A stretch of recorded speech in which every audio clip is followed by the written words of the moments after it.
Morning San Antonio starts right now. Hi, good morning. It is July 25th. We made it to Thursday. We did. Happy Thursday. Yes, happy Thursday. We've been talking about the rain all morning, but we're talking about vacation still. Some of you are about to still head on a vacation right before school starts, and this is an interesting story we have for you. Yeah, so parents thinking of leaving your college-age kids at home for your next cruise, not so fast. Virgin Voyagers is offering a promotion that allows quote-unquote kids to sail for free. However, those kids being ages 18 to 26 years old. Wow, that's kind of cool, I guess. So Virgin Voyages is considered an adults-only cruise line. So the complimentary fares come with conditions which you can find on Virgin's website. Travelers must book their trip, though, by August 23rd and travel by the end of this year. That's kind of cool for the kids, or for the, I guess, so-called kids. What is the ages again? 18 to 26. 18 to 26. But here's my issue. Like, what about us? Like, I'm a millennial. I would love my boomer parents to invite me and AKA pay for my trip. Yeah, it would be awesome. It's like, hey. But I guess we literally missed that boat. Maybe. Hey. But I could totally see, I mean, my daughter's not 18, but she doesn't like us to go out of town or to do anything without her. So we don't. We take her everywhere. But this would be right up her speed. Yeah, I mean, I'm in my 30s and I still feel that way. Yeah. I want to go on my parents' vacation. Yeah, just invite us, right? Right. I don't know. That's interesting. Maybe it's a way to get more people to come, like, oh, well, I'm going to go on this cruise, and if I could take my adult children, maybe that'll entice me to go. Justin, how do you feel about this? Well, the cruise line is going to make some money because those 21 to 26-year-olds, they'll be visiting the bar quite often. That's exactly what they were thinking. So that's kind of good thinking. And by the way, you guys could totally go for 26-year-olds. Thanks, stop. Easily get on the boat for free. I could see that happening. All right. First you bring us rain and compliments. Hey, you're the man. Let's take a look at the radar this morning. We've got some showers and downpours along the coast this morning. You'll notice it's very concentrated there. Victoria over to Lake Jackson down to Corpus Christi. A little bit of area of low pressure, and the rain is going to stay pretty concentrated, I'm afraid, today. So I'm lower rain chances a little bit for San Antonio, with the thinking that most of that heavy rain is going to stay right where it is right now. Even so, during the afternoon, we certainly could see some pop-up downpours. They'll just be more isolated. And this morning, we're seeing some rain around Cuero and a pretty good downpour around Howattsville. But here in San Antonio, what you see there, that green color, that's just ground clutter. So we're actually seeing mostly clear skies. Pollen count is in. Molds are very high at 13,820. Fall, elm, pigweed, and grass do show up in the pollen count today, but we're not going to worry about those. They're at 10. So it's still molds that are the problem. Our forecast calls for a 30% chance of rain. Pop-up downpours, if we do see some, they won't last very long, but they could put down some brief heavy rain. 87 is where we end up. It'll be our third day in a row in the 80s and below average. That's pretty incredible. And we've got more good news when it comes to Medina Lake, the aquifer. We'll fill you in on all of that. Plus, the newest drought monitor just came in. We'll show it to you in a couple minutes, but we go over to RJ now.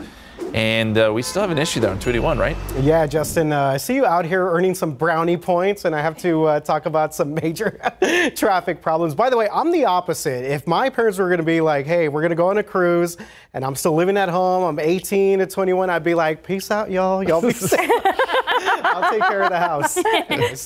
All right, guys, yes, you see behind me right now, northbound lanes 281 at Hildebrand, we have got a major mess. So this has been here for the better part, about 45 minutes or so, going to an hour. We have two main lanes blocked here, 281 northbound at Hildebrand. This is north of the Pearl, a little bit south of the Quarry area. And we do see a ton of emergency vehicles out there, SAPD, San Antonio Fire Department out there as well. So what is the backup here? So we're looking at Hildebrand. There's also a crash being reported there at St. Mary's, and also a crash being reported further south right there where 37 and 35 basically become 281. So again, big mess right now, at least two main lanes blocked, basically this stretch from Hildebrand all the way down past downtown to where 37 ends up becoming 281. That is the biggest thing that we're seeing right now in terms of the downtown area. If we take you to the north side of town right now, 1604, that's going to be eastbound lanes up there at Blanco Road. We also have a crash being reported in that area. But again, right now, 281 and Hildebrand. That's kind of the biggest thing that we're seeing at the moment as all of our drivers make their way out. So make sure you just stay safe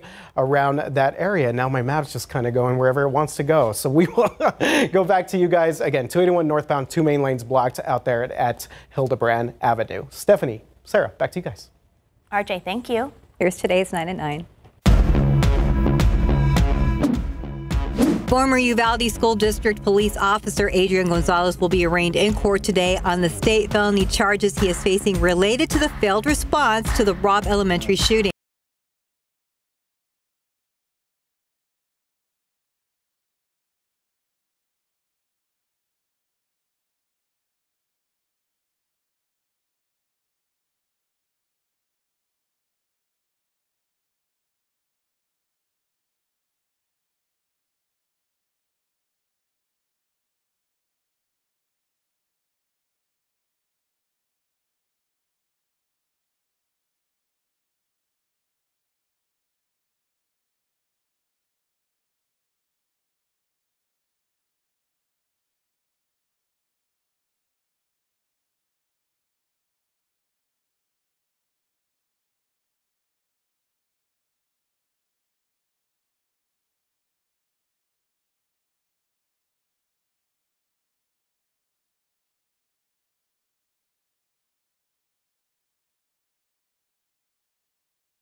$243 million fine, an independent monitor, and a plan to invest $455 million in their own safety and compliance programs.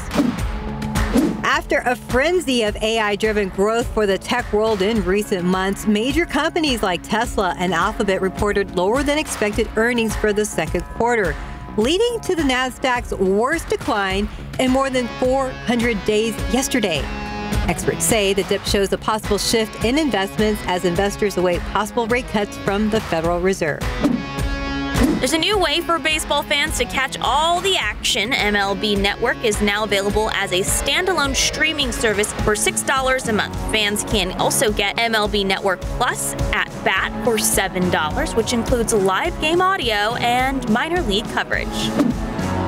The Dallas Cowboys will begin their training camp ramp-up period this afternoon when the team assembles for its first practice in Oxnard, California. Yesterday marked their official report day. Wideout CeeDee Lamb was not in attendance as expected due to his ongoing contract negotiations. The KSAT 12 sports team is in California and will have your coverage at 5 p.m., 6 p.m., and the night beat. And that's today's 9 at 9. We do have a developing breaking news here where the court just let out for the arraignment of former Uvalde School District police officer Adrian Gonzalez, who is facing charges related to that failed response at the Robb Elementary School shooting. Our Erica Hernandez has been following this story since early this morning and joins us now live. Good morning, Erica. Good morning, Steph. So what we heard this morning, that arraignment took place like just any other arraignment. Adrian walked in with his attorneys, Nico LaHood and Jason Goss, and he went in front of the judge, and he pleaded not guilty to 29 counts. That is 29 counts of abandoning a child and endangering a child, which is a state felony. Now, that courtroom was packed inside. It was about 4 to 6 rows full of family members. Again, cameras were not allowed inside. It was presided by 4th Administrative Judge Sid Harrell, who is also from Bexar County, but he kind of controls kind of all of this reason. So what we took away from that hearing is that the next hearing, a pretrial hearing, will be set for September 16th at 1:30 back here in Uvalde. Now, this is just for Mr. Gonzalez. We still do not know when Pete Arredondo will have his next date. We just spoke to Nico LaHood as he exited the courthouse, and he tells us as of right now, those two cases will not be tied together, and it seems like they will be tried separately on different days. So there'll be multiple court hearings. So kind of what's ahead, I want to explain. This is a long process. Right now, this is the early stages of this case. So you're going to see probably a year go by before we even actually get to a trial, which is kind of unfamiliar for a state felony, which is the lowest in degrees in felony. But because this case, as Nico explained to us, has a large amount of evidence, he said it's just going to take a month or two just to get all that evidence, a lot of it needing to be digitized. They discussed that issue with the judge inside the courtroom as well, explaining how they were having some trouble giving some of that discovery already. So again, this is the beginning stages of this case. Coming up later at noon, we'll have more as far as reaction, and we'll also be talking with Nico and some of the family members that were here today. Live in Uvalde, Erica Hernandez, KSAT 12 News. All right, Erica, thank you for that live report. Thank you, Erica. It is 9:09, 79 degrees, still ahead on GMSA at 9. Well, all morning that we have been talking about the idea of bringing a Missions baseball park to the downtown area, and we want to know what you think. So get out your phone right now and vote in our poll, and you can support would you support a taxpayer-funded downtown stadium for the Missions? So you can vote right now by scanning that QR code at the bottom of your screen or by heading over to ksat.com/poll. We're going to share the results of that poll later in the show. Welcome back. It's 9:12. Well, you can see the clouds are kind of there. We are expecting rain again. Didn't have any in the morning commute, so that's good. Are you getting cozy? See, I have to show you this because this is the mood that it's been all week. That like blanket, cozy, let's take a nap on the couch all day. So It's a good cold idea. outside. It's so cold in the high 80s. Brr. It's what are we cold ever with gonna the do? AC. Yeah. It is cold in here, so I can. Yeah, sort we're of- always cold in here. But- Justin and I are. He's always on my team when I'm like, Yes. hey, I'm let's on keep your it at team, like too. 75. Yeah. Yeah, It, I'm okay with that it as gets- well. it gets Mike Osterhage and I used to fight. Mike Osterhage would like freeze us turned it all out. the way He down. put it like at 65. 65. I was like at 50. We Hi, love Mike. you, Mike. We love you. Okay, let's take a look at the drought monitor. We've been waiting for this to come in. So this comes in on Thursdays, but here's the thing. You remember we got a lot of heavy rain in eastern Bandera County and parts of Kerr County, right where this extreme drought is. And you might be asking, well, this is last week's, I should say, but you might be asking, well, did that rain get rid of it? Well, this is today's. And the answer is no. And the reason for that is because at 8 a.m. on Tuesday, that's the cutoff line, and we got that rain just after 8 a.m. So it doesn't, it's not taken into account in that drought monitor. But one thing we can tell you is that the drought has improved a little bit. We saw that there with the drought monitor, and also Medina Lake is starting to rise. So the watershed, which is pretty small for Medina Lake, where we need to get the rain to fall, we picked up about 6 to 7 inches. Again, that's since Tuesday. So as a result, Medina Lake at last check is up over 5 feet. Not a huge rise, I mean, considering it was almost next to nothing, but there is some water in the lake now. And that is a step in the right direction. We went from being roughly 2% full to now 3.5% full. So, you know, baby steps, baby steps. But as we look at the satellite picture here, all the heavy rain this morning is right along the coast. A little bit of a spin right there. You just detect that? That's an area of low pressure. What it's done is it's kind of concentrated the rain. So folks along the coast are going to continue to get some very heavy rain today. I think our rain chances because of that are a little bit diminished. Not to say we won't, but we've brought rain chances down to about 30%. Let me show you the futurecast. And it does show that by noontime, we'll have some spotty downpours, especially east of I-35. And those may try to make a run at San Antonio by the afternoon. This is 4 p.m. And then as we get into tonight, most everything will kind of die down with the loss of daytime heating. Then as we get into tomorrow, I think that upper level energy gets maybe a little bit closer to us. We get a little bit deeper moisture. And so rain chances tomorrow perhaps are a little bit better, a little bit more coverage.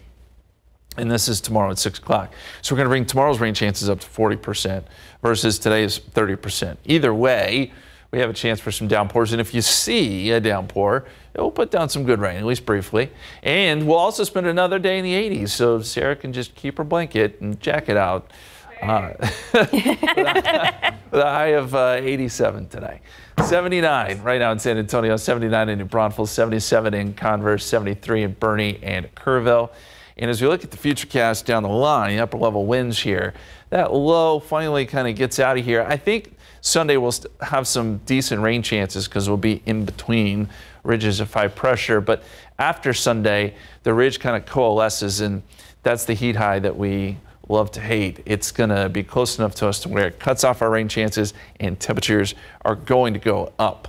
So let's enjoy this rain while we have it. 30% today, 40% tomorrow, 40% on Saturday, and then a 50% chance Sunday, kind of our last gasp. And then by Monday, and especially into next week, it's hot, it's dry, and it's mostly sunny. Good news for the most part. Thank you, Justin. Let's look out there with Zoo Cam. Our friends, the flamingos, have decided to head towards the sun today. Of course, it is always a great day to go to the zoo. Take an umbrella just in case. And this morning, that's where we're going to find our Tiffany Huertas. Ooh, jealous of Tiff. You always have the fun stuff at the zoo. She is there to celebrate National Zookeeper Week, and she is joined by the staff who played the vital role in caring for these animals. Good morning, Tiff. Are you in the hippo area? Yes, good morning. I'm here in the hippo viewing area, and take a look. That dedicated staff you just mentioned, they're hard at work here, and right behind them you can see that the hippos are eating breakfast, so they won't be showing up on the camera this morning, but we do have those deeply passionate animal care staff here, and we're going to introduce you to some of them. Good morning to all of you. Let's start with your first name, and what do you do here at the zoo? Hi, good morning. My name is Angela, and I'm the senior zookeeper for our Mammals 1 department. Hi, my name is Cameron Richard. I'm the Senior Conservation Technician at the Conservation and Research Center. Hi, my name is Jessica, and I am a Senior Animal Care Specialist here at San Antonio Zoo.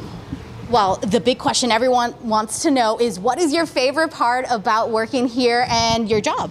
Okay, so I do a lot for Mammals 1, but easily my favorite part is working with the animals, right? As senior, I also am in charge of my team, so I get to dictate what they do in a day, you know, what sections they're in, what animals they work with, so it's a good balance, but I definitely enjoy the bonds I get to build with all the animals I work with. And you are in this area, so what are they doing right now? Yes, that's a great question. So we actually do weekly husbandry in our hippo viewing area. So this is the exhibit for the hippos, like you said earlier. They are in the barn right now eating their breakfast, but we have keepers that get into the water and they clean the windows. In order for guests to be able to see clearly and enjoy the hippos, they will get in there, they wash the windows, they clean up all the hay in there, and they just make sure everything's looking spick and span. And what inspired you to be part of this team? So I've always loved working with animals. When I was a little kid, I would come to the zoo and I was super inspired. I feel really lucky that I actually get to work here now. I work at the Center for Conservation and Research, so part of my job is caring for the animals in captivity, but I also get to do field work where we actually put them back onto the landscape and help protect their wild habitats. A very important job you have. And last time we met you, we were in the giraffe area. Tell me, what is your favorite part about working here at the San Antonio Zoo? My favorite part with working at the San Antonio Zoo is the relationships we get to build with the animals. We get to see them every day. We get to work with them really up close. And the love of animals is why I wanted to become a keeper.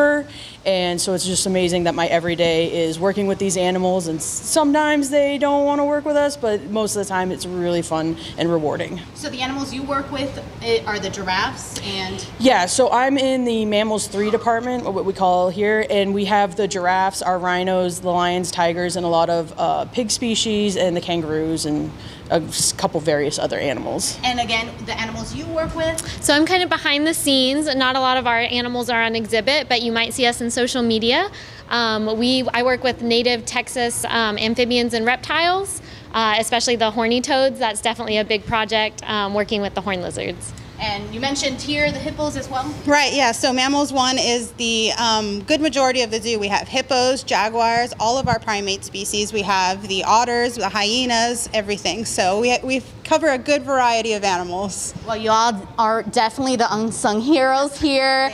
Happy week. And before we go, we have to bring our friend Kyle here because there's big news here at the zoo. Tell us, what is that big news? So the big news is because of our dedicated zookeepers here on National Zookeeper Week, we have been nominated to be the best zoo in the entire country. Woo-hoo! And so we need your community support and your help to support these amazing zookeepers and vote for San Antonio Zoo as the best zoo in the nation. We're going to have that link for you on our website, KSAT.com. We're going to stick around. We're going to learn more about their roles here at the zoo and vote for the San Antonio Zoo because they're definitely #1. If you've been here before, you know that so much love goes behind the scenes here. We'll send it back to you in the studio. Yeah, we need to vote. I know. Thanks for telling us, and congrats on that nomination. And so Tiffany's actually in the, well, I want to say the best part of the zoo, but when it gets hot, that's the place to be. Yes. Yes. She's like, I'm wearing a jacket right now. Thanks, Tiff. That was fun. Make sure you go and vote. Go to KSAT.com to find that link. 921 and 79 degrees. Educator of the Month, brought to you by First Mark Credit Union. So as we head to break, we want to remind you that we are continuing our Educator of the Month nominations this upcoming school year. So each month, one special educator will be recognized for the work that he or she does and will receive a $500 Visa gift card from First Mark Credit Union. And this isn't just for teachers. It could also be for bus drivers, anyone who's made a difference, or a custodian worker, or even a cafeteria employee, anyone who is making a difference at your school. So go ahead and scan that QR code on your screen to nominate your favorite educator for a chance to win. We'll be right back. Well, welcome back. It's 9:25. A follow-up on a story that a lot of people are continuing to talk about, the deadly shooting of a local Sonic manager. Well, San Antonio police know who they're looking for. However, they still have not made an arrest. So they released another picture of the 17-year-old suspected of the shooting of 33-year-old Daniel Shrewsbury. Still, as Katrina Weber tells us, people are asking why police haven't arrested anyone in this case yet.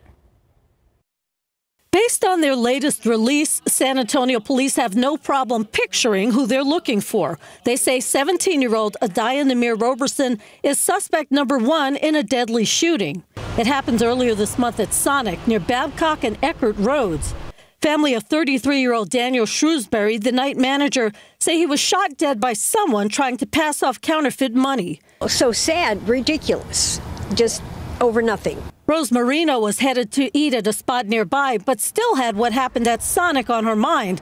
And she's surprised it's not case closed by now. I thought it was a very good photo, and I can't believe they haven't, somebody hasn't turned her in yet. It's very surprising to me that this hasn't been resolved yet. John Stroud has been keeping his eyes open in case he comes across Roberson. Myself, I have not, but if I do, I would definitely, give a heads up. Police have been hoping for leads. A day after the murder, they released surveillance photos.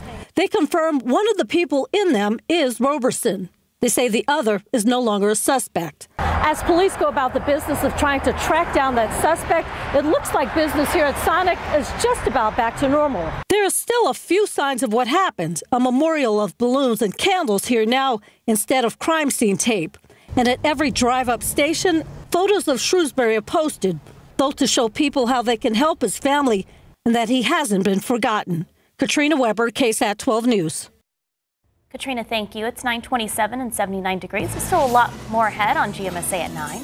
Including what some of you think about building a Missions ballpark in downtown San Antonio. So you still have time to vote on our online poll. Just scan that QR code towards the bottom of your screen or head over to ksat.com/poll. Plus, it's a brat girl summer. Coming up a little bit later, we're going to explain what that actually means and why it's so popular amongst Gen Z or millennials. Come on, we can be cool too. Taking a look outside with live cam. The sun is up, those clouds are beautiful. Man, we've been so spoiled with these lower temps, these cold temps like I keep saying, high 80s. We'll take it. We'll take it. And Justin, maybe a little bit more rain this afternoon?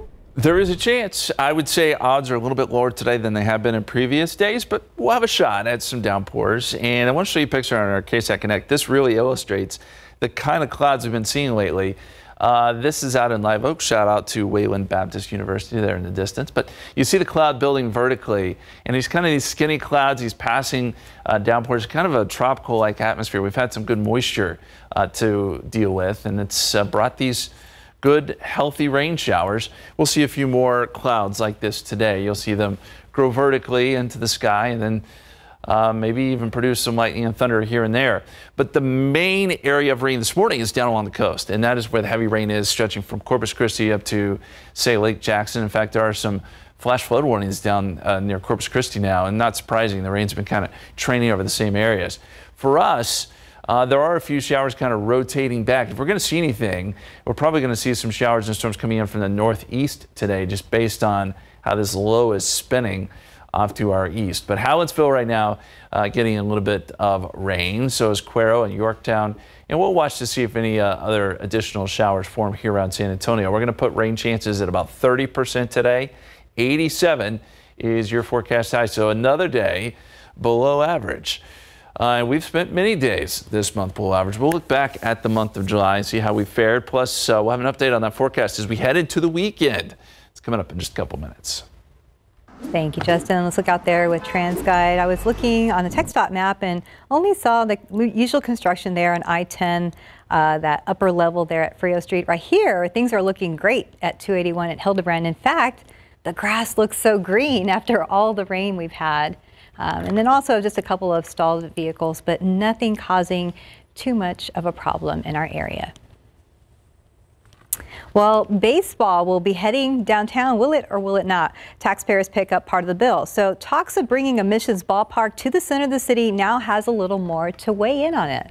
That's right. So even Mayor Ron Nirenberg sent out a statement yesterday announcing his support and making this idea a reality. So we want to know what you think. All morning we've been taking this poll online asking if you would support a taxpayer-funded downtown stadium for the Missions. You can vote now by scanning that QR code you see there and heading to ksat.com/poll.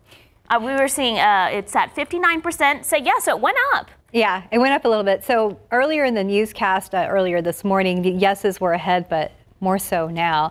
So while you continue to vote, our John Paul Barajas went around town yesterday to see how residents are reacting to the news, and here's what some people had to say.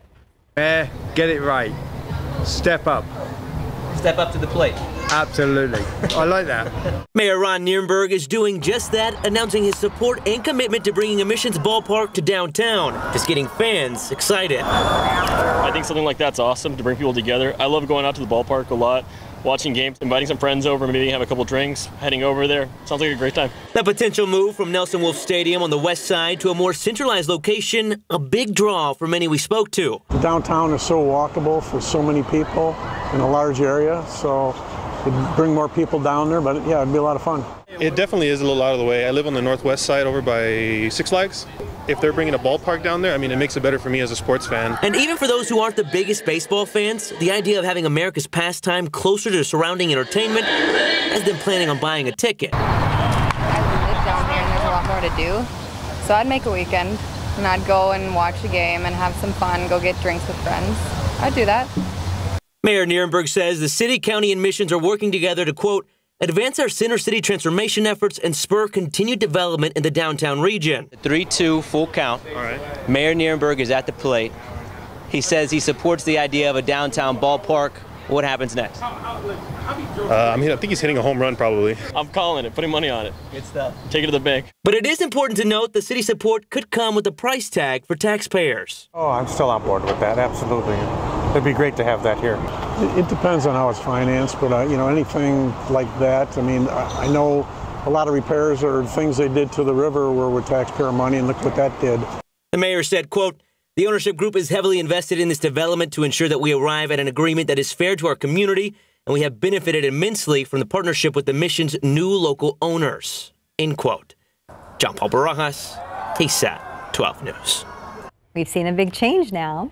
Yeah. So earlier the yeses were leading, and now the yeses are down 39%. Oh, real time. They just no's keep going up. Yeah. Maybe we reminded everybody like what they really wanted, and they just started voting right away. I think some of the issues we've heard on some of the comments are like traffic, and people don't want to pay for it. The money is a big issue. And then we hear the yeses like, hey, this is something great. We should walkability, walkability, downtown, vitalize our downtown. So yes and no. We're at 40% now saying yes. Earlier that was higher. Yeah. Now 60% say no. So continue voting. We want to hear from you. Head to KSAT.com. And thank you so far to everyone who has voted so far.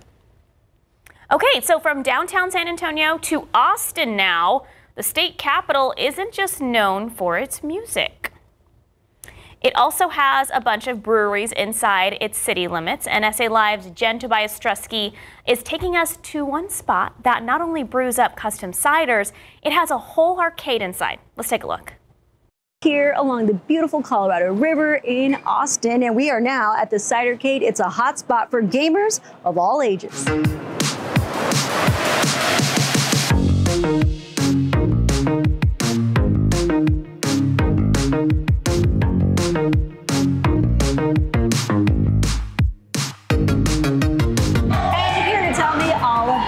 Sean Dockery, the general manager here at Cidercade Austin. This is my first time here. So excited. Yeah. Thanks for having me. Yeah. So for those who haven't been, how do you describe this place?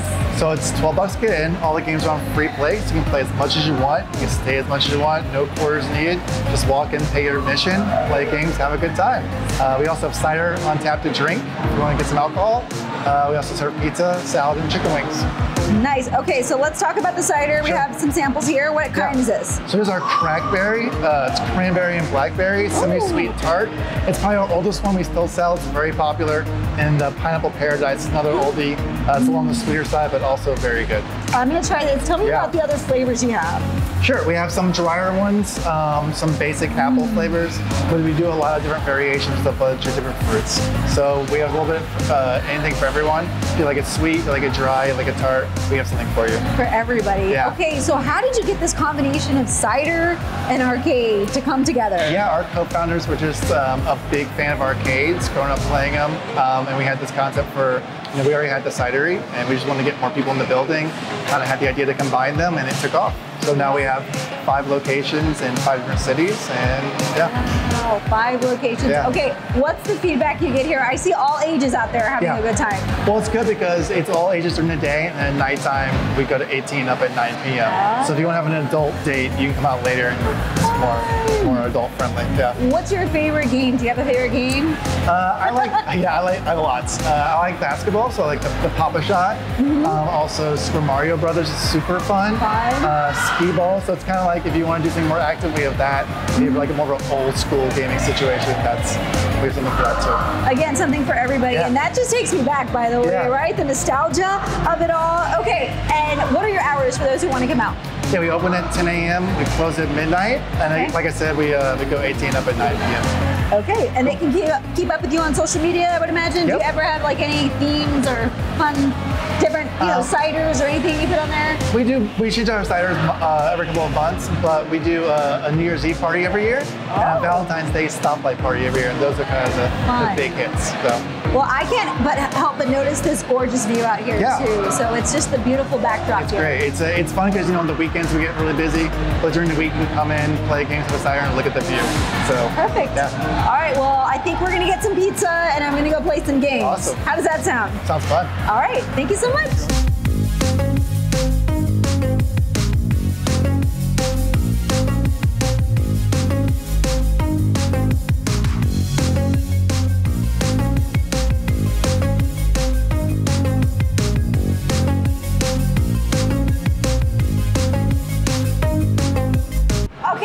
Up an appetite, Sean. I've had some fun playing some games with you. Now time for some pizza. So pizza's available here too, right? Yes, ma'am. All right, should we do a little pizza cheers? Cheers. Boom. Thank you so much. For more information, go ahead, take a bite. You go. For more information, you can head to our website, salive.com, click PIC on SA Live Tab, or scan the QR code on your screen. Good? Yeah. Some cider? All right, you can see all the places SA Live went for their weekend getaway in Austin, from a tasty burger joint to a kayaking spot and more. That's right. And they were on East Riverside Drive for that new location. I'm going to have to check it out the next time we're in Austin. So this is all at 1 p.m. tomorrow right here on KSAT 12. We'll be right back with weather after. Welcome back. July's been a good month for us, especially the last couple of weeks when it comes to rain and cloud cover and temperatures. These are a look at the high temperatures we've had throughout the month. Now, we started off on a hot note, but the last couple of days we've been below average, in the 80s, in fact.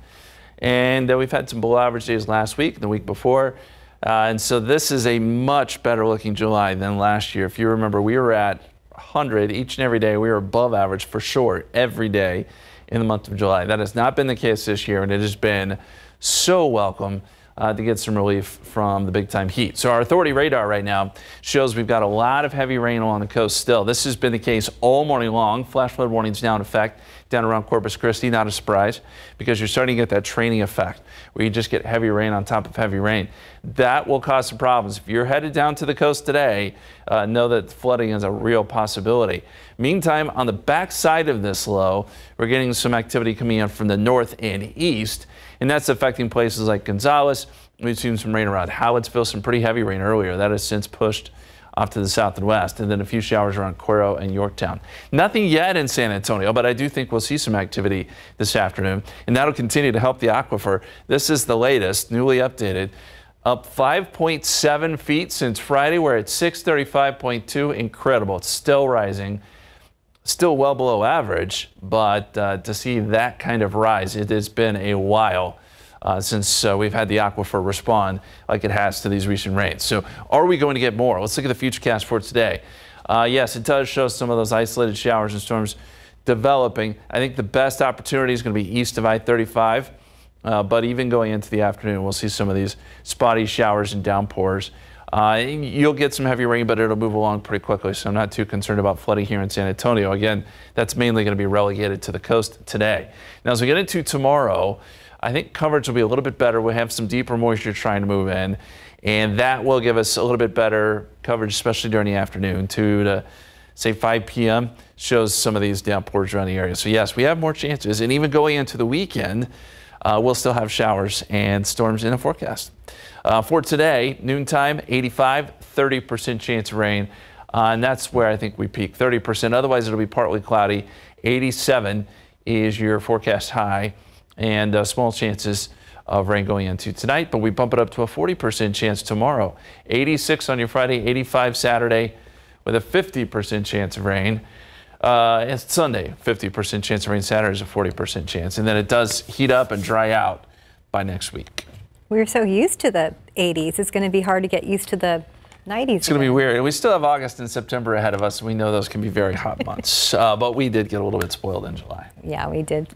Speaking of spoiled. Yeah, this weather is, we're basically brat girls now because of this spoiled weather we've had. So you either are or you're not living a brat girl summer. Are you living a brat girl summer, Justin? I need to understand what it is first before you comment. You're not. So let me understand. Okay. Go ahead. Okay, so that is the theme and a viral trend all over social media right now, and it can be described in 2 ways. That's right. So singer-songwriter Charlie XCX sparked the trend after her recent album dropped, and now Gen Z can't get enough. You taking notes, Justin? Yes. Okay, so basically anyone can live a brat girl summer, not just Gen Z, because I'm totally living a brat girl summer. So what does it actually mean for everyone over the age of 26? CNN's Anna Stewart explains. Last summer, the world went pink. So cool. Buses, shop fronts, and billboards. This year, pink is out and lime green is in. From cosmetics retailers, this now TikTok famous deli in Charleston, even London Zoo got in on the action. Charlie XCX spawned this trend with the launch of her Brat album in June. Slime green, basic font, it's irreverent. Am I surprised that it's inspired a whole summer trend? A little bit. Drop down, yeah. Looking like an icon. You can look to music videos like 360 for inspiration, or get the definition from the artist herself. But it can also be like so like trashy, just like a pack of cigs and like a Bic lighter. Yes. And like a strappy white top. Yeah. With no bra. Yeah. That's like kind of all you need. Beyond that, it's hard to really nail down what Brat Girl Summer looks like. Do you know the answer to this question? Charlie XCX. Yes! You know. Stumbling upon film director Edgar Wright was worth further investigation. Charlie XCX. There we go. Are you Brat Girl Summer? I hope so. Not today. I don't feel like I am today. But like the boots kind of are. SPF in your girlies. What? What does that even mean? This is just the latest micro trend. Recent ones include Gorpcore, Coastal Grandma, and last year's Tomato Girl Summer. I think it has a bit of that if you know angle. Like if you understand it, you want to buy into it. It doesn't guarantee viral success, but it's just very easy to hop on and people will enjoy it. With engagement that easy, even politicians are having a Brat Girl Summer. It was a bratty election campaign for the UK Green Party, and now US Vice President Kamala Harris is hoping Slime Green will appeal. And Charlie approves. Go enjoy your Brat Girl Summer. Oh my god, thank you. You too. Have a Brat Girl Summer. Bye. Bye. I like Brat Girl Summer. Anna Stewart, CNN, London. Do you know what Brat Girl Summer is? No. Yeah. Listen, I'm sure Anna's a great reporter, but I think I'm more confused now than I was before the story. Let me simplify it. Brat Girl Summer is like doing what you want. Right? Do as you please. But what's the color about? What does the color have to do with it? I think it's like it's after Barbie. It's like not having to be so girly. Yeah. You know what I mean? Like, am I wearing don't. tennis shoes and socks under the anchor desk? Yes, because it's a Brat Girl Summer. Okay. It's not a Brat Girl Summer for me. Well, because this is Barbie. I have heels. Steph has always been Barbie. I like the pink. I'm not shaming you for being Barbie. Some girls are Barbie, some girls are Brat dolls, some girls are American Girl dolls, and some girls are Polly Pocket. So there you go. Or Hello Kitty. So there you go. There you go. Where's RJ at? He's outside. Justin's feeling left out. All right, I don't understand. We'll be right back.